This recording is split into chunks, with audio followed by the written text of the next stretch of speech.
And now, a look back to the classic film noir, The Maltese Falcon.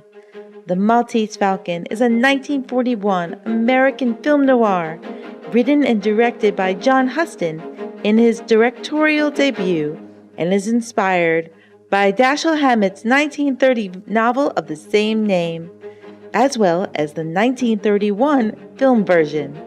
The novel was serialized in the journal Black Mask, starting with the September 1929 edition. In the film, private investigator Sam Spade is played by Humphrey Bogart, and his femme fatale client is played by Mary Astor. Gladys George, Peter Lorre, and Sidney Greenstreet all appear in the picture, with the latter making his feature film debut. The story revolves around a private investigator in San Francisco and his dealings with three treacherous adventurers who are all vying for possession of a jewel-encrusted falcon sculpture. The picture had its world premiere on October 3, 1941, in New York City and was nominated for 3 Academy Awards. The film is regarded as one of the best films of all time. Let's take a deeper look back at the film which drew so many to the Maltese Falcon. Warning, spoiler alert. Private investigators Sam Spade and Miles Archer encounter Ruth Wanderley, a potential client in San Francisco in 1941. She claims to be seeking her sister, who she thinks is engaged with Floyd Thursby.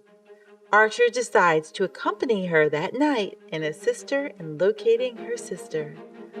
Spade is awakened early in the morning by a phone call from the police, informing that Archer has been killed. He runs into his acquaintance, police detective Tom Paulhouse, at the crime site and then attempts to contact his client at her hotel, but she's checked out. Back at the flat, informing him that Thursby was also slain the same evening. According to Dundee, Spade had the opportunity and motive to assassinate Thursby, who most likely murdered Archer, Eva Archer. Archer's widow subsequently pays him a visit in his office, believing Spade killed his partner so he could have her.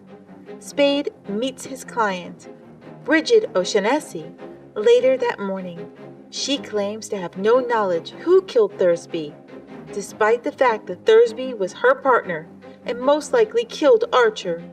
Spade is suspicious of her, but he agrees to look into the deaths.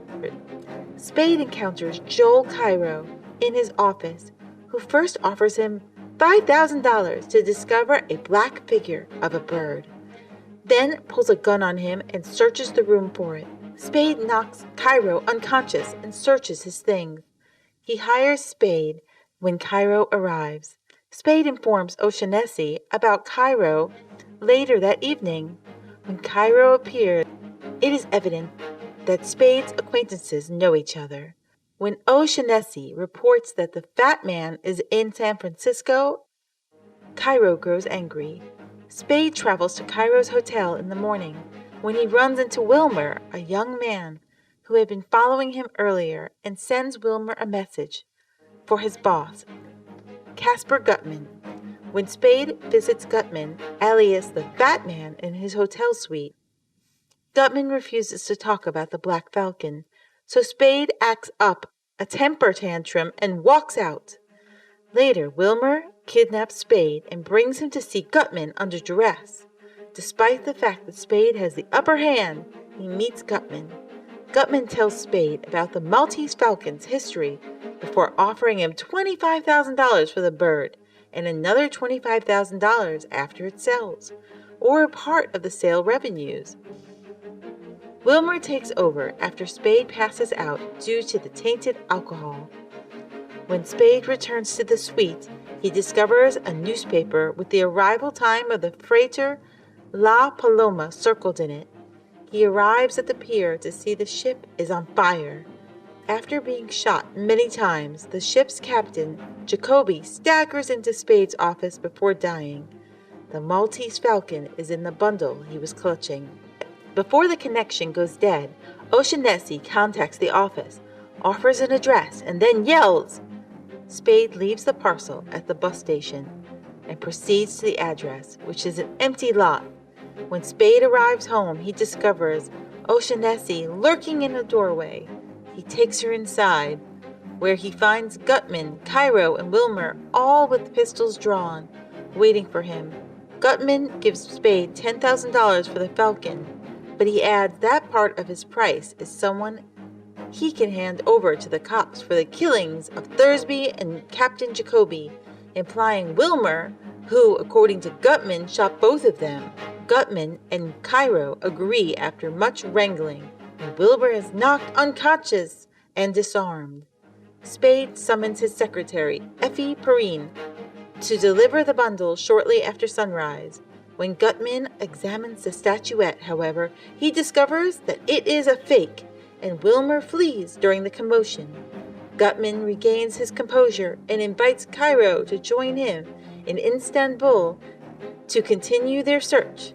After they leave, Spade phones the cops and informs them of their whereabouts. Spade then confronts O'Shaughnessy aggressively, telling her that he knows she murdered Archer in order to frame Thursby, her unwelcome collaborator. She confesses, but begs Spade not to report her to the authorities. Spade abandons O'Shaughnessy despite his emotions for her. Did you enjoy the film, The Maltese Falcon? Let us know your thoughts about it in the comments. As always, thanks for tuning in.